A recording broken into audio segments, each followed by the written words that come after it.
here transcribed is Richard Diamond, Private Detective, starring Dick Powell.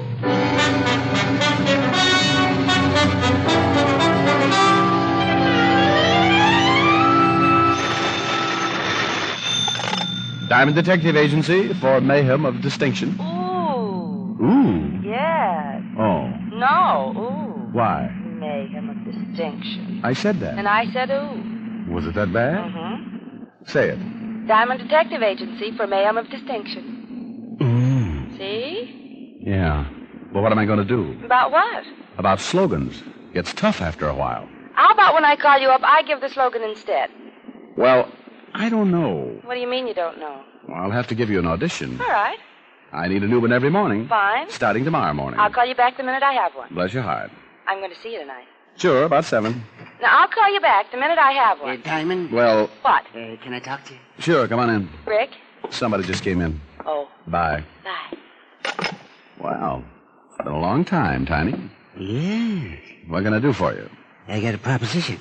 You do, huh? Yeah. How'd you like to make yourself $2,500? Tiny, I like money, but when a guy like you has a proposition... It's on the up and up, Diamond. Well, if it is, it's the first time. But all you got to do is listen. If you don't like it, you don't take it. For $2,500, I'll listen. You read the papers this morning? Yeah? Al Brenners skipped. I read that. Yeah, Al Brenners was supposed to appear before the grand jury. They had enough on him to put him away for 20 years. There's a reward. $5,000. Yep. Uh-huh. $2,500 would be half of that, wouldn't it? Just half. Where is he? Uh-uh. That's what you wanted me to listen to, isn't it? But I'm not sure I know where he is. I just think. You want me to make sure? Then I want you to help. I got the lead, but I don't want to turn him in. You know what happens if the boys find out you tipped me? Well, I give it a lot of thought. Look, Tiny, I gotta be honest. I don't like you. Well, that's okay. I never did. Well, I done you a few favors when you was a cop. You came out all right, and I still didn't like you. I don't like professional stoolies. Well, okay, I'm not And especially, I don't like one for a partner. Well, then take the whole $5,000 and pay me for my services. No. If I can do Walt Levinson a favor and bring in Brenners and still make $2,500, we'll split it right down the middle. It's a deal? As long as I don't have to see you too much. Now, this is what I've got. There's a guy named Stringer. You heard of him? I don't think so. Well, he's not a local boy. He's an import. Used to work for Brenners back in St. Louis, 1929-30. When Brenners moved east, he stayed and did himself some good. That's before my time. Well, Stringer's in town. So what? I hear Brenners ain't even skipped town. I hear he's hiding out right in town somewhere until the heat cools. That'd be smart. He knows they'd cover everything in and out. Well, Brenners skipped yesterday morning. The law didn't spot it until the afternoon. I heard about Stringer, and I started thinking. Brenners needs a contact. He's smart, and he wouldn't trust none of his local boys. So Stringer's it. Yeah. That's all you've got? No. I followed Stringer last night, and I lay 10 to 1 he saw Brenners. Where? You meet me tonight at the corner of Maple and Palm. Maple and Palm? Long Island. Well, what's out there? You'll be there. I'll show you. Oh, look, Tiny, you... Yeah, I'm just playing it safe, Diamond. I tell you everything. You could make the score alone, and I couldn't open my mouth.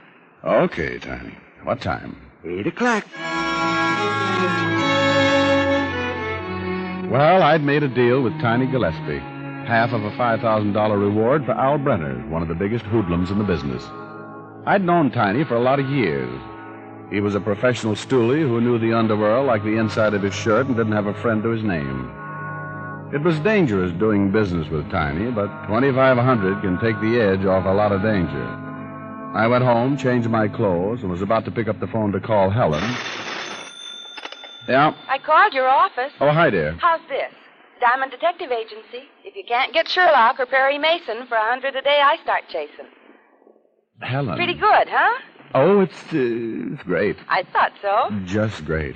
Why'd you leave your office so early? I was just going to call you. Rick. I can't make it until later, sweetheart. I'm sorry. But I started such a wonderful dinner. And I started making $2,500. $2,500?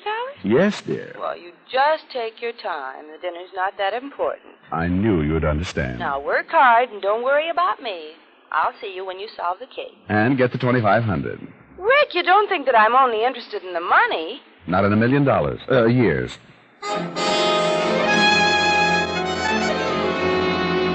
Because Helen was so interested in my welfare, I managed to borrow her convertible, and by 8 o'clock I was parked at the corner of Maple and Palm on Long Island. It was easy to understand why Tiny had picked the spot to meet. It was as dark as a mine shaft, and there wasn't a house within a half mile. I lit a Camel, sat back to wait. It got to be 8:15, and Tiny still hadn't arrived. By 8:30, I was beginning to wonder if he ever would. And by 9, I was sure he wouldn't.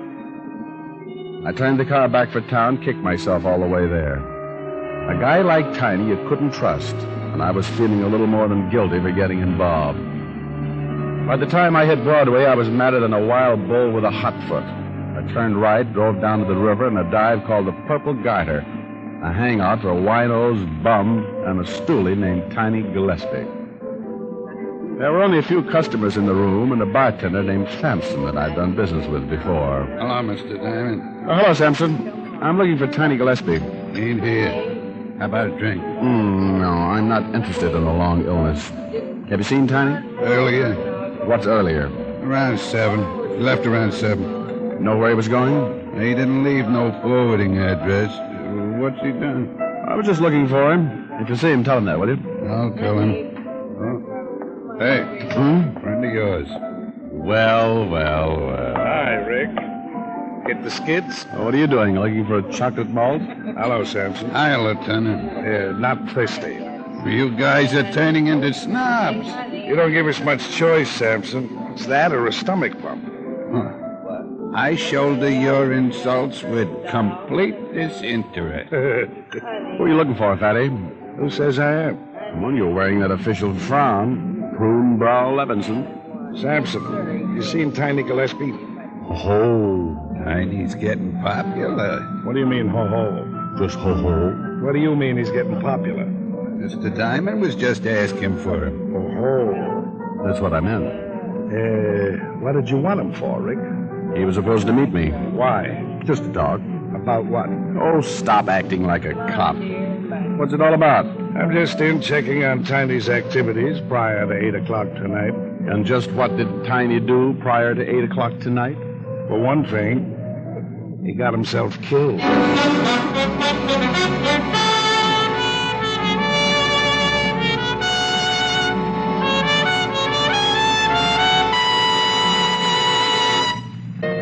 It all started when a professional stool pigeon named Tiny Gillespie thought he knew the whereabouts of Al Brenners, missing defendant in a grand jury investigation. Tiny had agreed to meet me at 8 o'clock that night, but he never showed up. And when I went looking for him, I ran into Lieutenant Walt Levinson, 5th Precinct Police. Walt told me Tiny had been killed. We went down to the station where we talked more about it. He was killed sometime between 7:30 and 8. Where? About a half mile from where you say you were supposed to meet him. How? Beaten to death. What? That's right. Somebody really worked him over. Wait a minute, I got a medical report here, son. Yeah, here it is. Broken back, fracture of the femur, fracture of... Okay. He was a mess. Want a cookie, Bright Eyes? No, thanks, Fatty. Help yourself. Is that part of your diet? Yeah. Whoops the weight off you. That's obvious.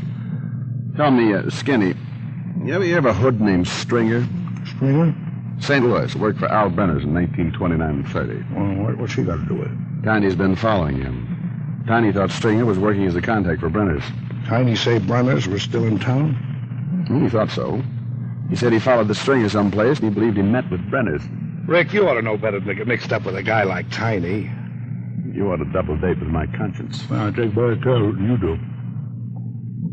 Want some coffee? Yeah, black. Sugar? The usual, 12 lumps. Listen, sweetie pie, if Brenners is close and Tiny was supposed to meet you a half mile from where he was killed... It's a good bet Brenners could still be in that area. Unless he skipped again and found out Tiny had him spotted. Well, he knows he'd never get out of town now, and I don't think he's too worried about killing Tiny. I don't think he'd ever figured Tiny would tell anybody what he knew. He knows Tiny's done business with the law. And he knows that the law would have come instead of Tiny.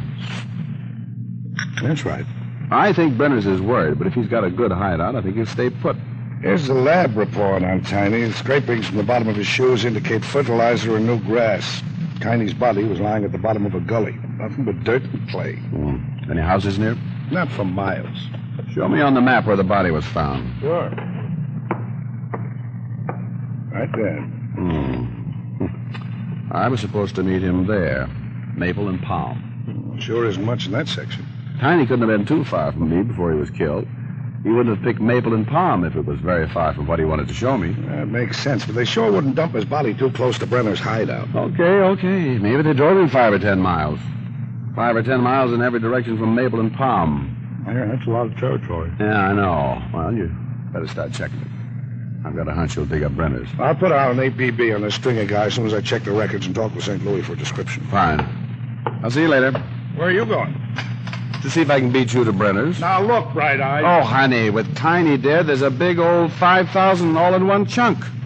I'll let you know if I find Brenners. I don't want the glory, just the loot. I left the station, climbed in the car, and a drive to a gas station where I filled up with gas and picked up a map of the Long Island section. Then I went back to my office and started checking the Long Island phone directory.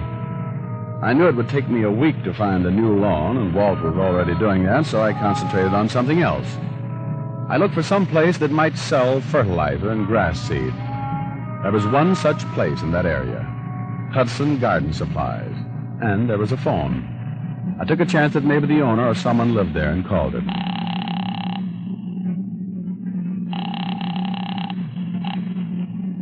Yeah. Is this the Hudson Garden Supply? Huh? Is this the Hudson Garden? Yeah, who is this? Well, who is this? This is Hudson. Who is this? My name's Diamond. Well, what do you want? It's after 12. Did you sell any fertilizer or grass seed in the last 2 or 3 weeks? Are you kidding? You do sell fertilizer? Oh, look, wise guy. Oh, come on. This is police business. Police? Lieutenant Walt Levinson, 5th Precinct. I thought you said your name was... Diamond. You want us to come out and pull you out of bed? Oh, look, I'm sorry. It sounded like a gag. Well, have you sold any fertilizer or grass seed in the last few weeks? Oh, yeah, sell a lot of fertilizer. It's good fertilizer. Any grass seed? Yeah. To an address in that area? Yeah, a couple of weeks ago I sold a big load. Who'd you sell it to? Well, I don't remember the bill. I'll have to look it up.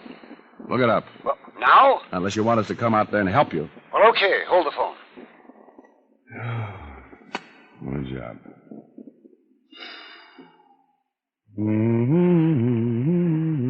Hello? Yeah? That grass seed went to 7788 Shoreham Drive. What's the name on the bill? The Hillview Rest Home.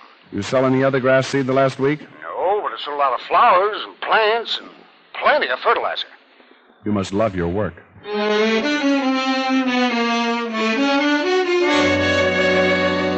I climbed back into the car and headed back for Long Island and 7788 Shoreham Drive. 40 minutes later, I pulled up on a lonely, dark road and turned the car lights out. The Hillview Rest Home stood out against the moon like a lonely castle. It was dark, except for a light in one of the wings, and the grounds were surrounded by a high fence. I got out of the car and started walking. I kept going until I found a section of fence that a man might climb and not be seen from the house. I went up and over, dropping down and stopping my fall with my hands. When I felt my hands, they were wet and covered with new grass. There were about 100 yards between the fence and the main building, and the moon reflected off the wet grass like a mirror. If anybody was watching from the house, I'd never make it without being seen. I bent as low as I could and ran about halfway and stopped, listening. It was like a bad dream, crouching under the moon, trying to make my breath come out slowly so it wouldn't show against the cold, and feeling like I wanted to dig a hole and hide right there, or better still, wake up. I started again, running low, looking from side to side, but never behind. I got to the main building and slammed myself against it. I stayed there until I caught my breath. Then I moved around to the front door and tried it. I got the surprise of my life. It was open. I found myself standing in a large room, dark except for a small red light burning over a door at the back. A staircase to my left led to the floors above, and there was another smaller room to my right that was black except for the shafts of moonlight slanting down through the barred windows. Barred windows and an open door. Something was wrong. Don't move. Don't move.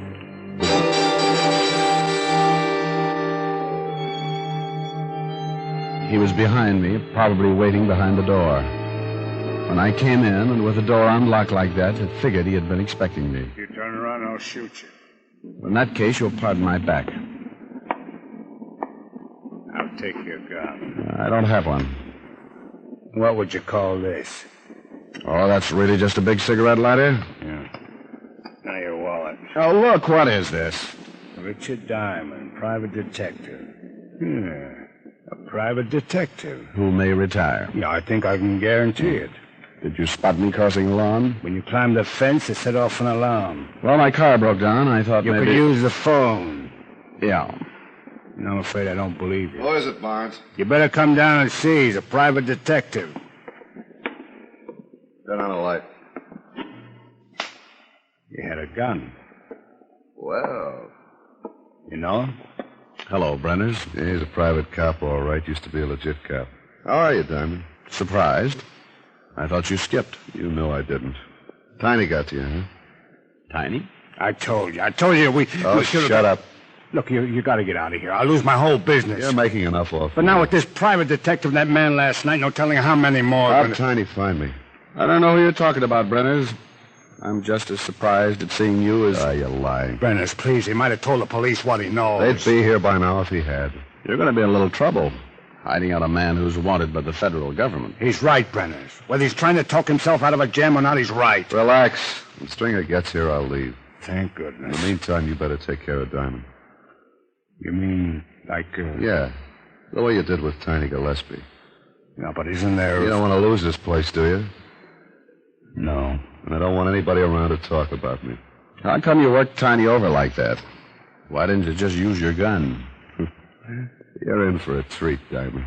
You're going to have a hard time working me over like that. Oh, we're not going to do a thing. Hey, better take him downstairs. Stringer should be here any minute. Yeah, all right. Walk over to that door. Nice seeing you again, Diamond. Yeah. Open the door. Go on, I'll have to shoot you. Keep going. Down those stairs. You're making a big mistake. I have no choice. State's evidence might get you off easy. Oh, the murder charge? Might get just life. And I might not. Stop right there. Open the door and go on in. Oh, now, look. I'll shoot you right here. Okay. Alf. Alf. I'm here. What is that? I got somebody for you, Alf. Get in there. Oh, now, look.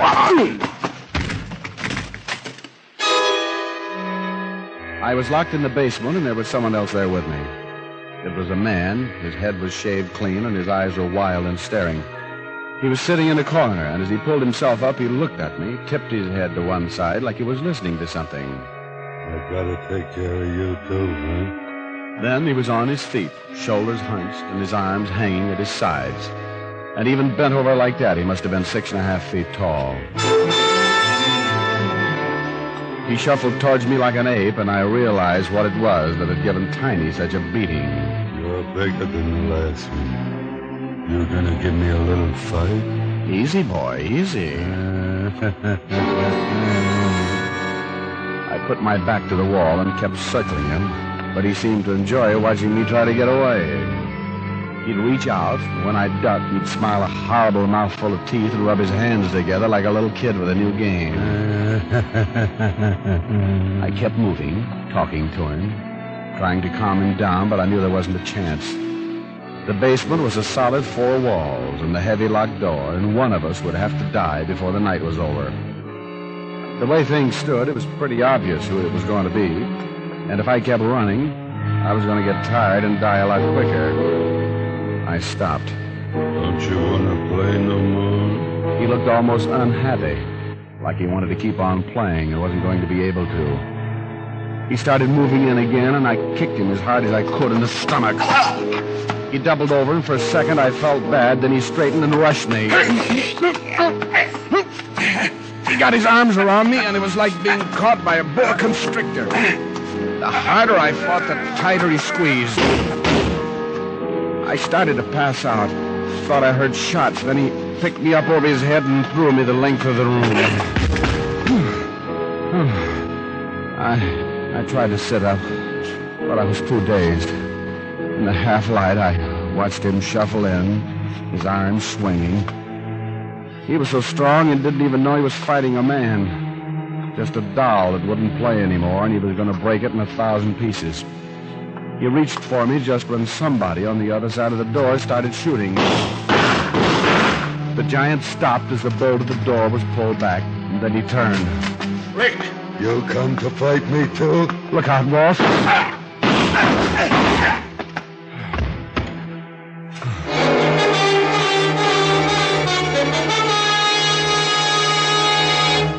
Rick. How'd you find me, Walt? Located Stringer and tailed him. Saw Helen's car parked outside the fence. What is that thing over there? Oh, just an animal. It used to be a man, I guess. That's the way Tiny got killed. Ugh.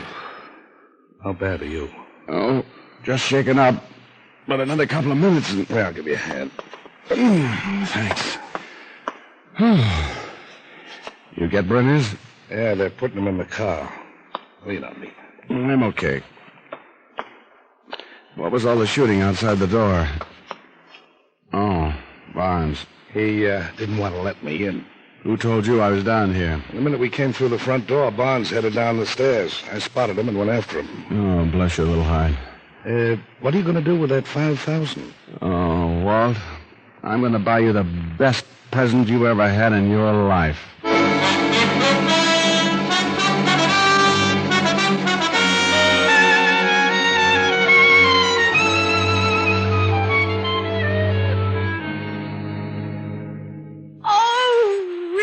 You like it, dear? Oh, it's a beautiful stove. Well, it's really nothing. Nothing. Got the beast doing a summer safari in Africa. No, but by Jove, this is mink. What did you expect, old girl? Unborn meadow mouse? No, but look here. There isn't a mink within 10,000 miles of Africa. Come to think of it, he was rather winded. Now, don't laugh, old girl. That mink was the biggest animal I've ever seen. Stood 6 feet high and weighed 180. Couldn't kill him. Well, then how did you ever get the stove? Gave him a haircut. Oh, no. Well, you sit right there and play the piano while I run upstairs and put on something that'll show off my stove. All right, dear.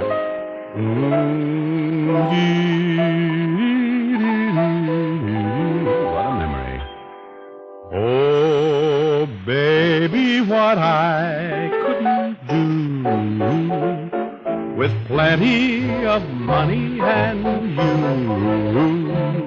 In spite of the worry that money brings, just a little filthy lucre buys a lot of things, and I can take you to places you'd like to go. But outside of that, I've no use for dough. It's the root of all evil, of strife and upheaval. But I'm certain, honey, that life could be sunny with plenty of money and you. That was pretty. Thank you. Ooh. How do I look? Oh, that mink never had it so good. Are we going to dinner? Right, dear. I'm going to buy you the fanciest... Oh, I'll get it. Asher's Mink Farm. Rick, your present just arrived. Oh, I hope you like it, Walt. I don't know how to thank you. Well, it's nothing. I know. Wear it in good health, and I'll see you soon. I'll never forget you for this, old man. Bye. What? Mm-hmm. He loved his present. Oh, you got him a present, too. But he saved my life. I bought him a beautiful cashmere uniform. Cashmere uniform? He couldn't get over it. Now, let's go, dear. Rick. Hmm? You must have spent an awful lot of money. For the people I love. I've still got about $1,500 left. That's pretty good after taxes. Taxes! Rick. Oh, give me a pencil. Give me a pencil. Right there on the stand. Oh. Didn't you take out any withholding? $5,000. $750 cashmere uniform. $27.50 meat stove. Take away. Take away. Take away. Oh! Ricky! I owe the government $1,600.